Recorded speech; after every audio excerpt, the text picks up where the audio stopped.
હર હર મહાદેવને જય બહુચરમાં બધાને। તો આ ગાડી અમારો ભત્રીજો સનો લાવ્યો છે, તો એમને લઈને આવતા થોડું મોડું થઈ ગયું છે, એટલે થોડો અંધારાનો વિડીયો છે।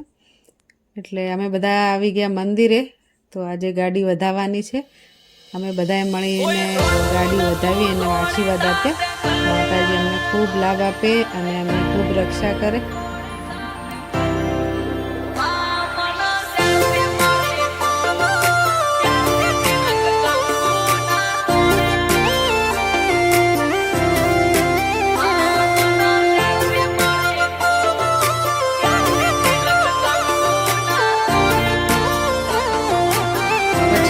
ફોટા પડાવ્યા અને જમવાનો ટાઈમ થઈ ગયો હતો અને અમારે જમવા જવાનું હતું બાજુની સોસાયટીમાં, ત્યાં આજે રમેલ હતી એટલે તો તૈયાર થઈને અમે પહોંચી ગયા જમવા। તો તમને કેવો લાગ્યો વિડીયો, અને વિડીયોને લાઇક શેર ને સબસ્ક્રાઈબ જરૂર કરજો।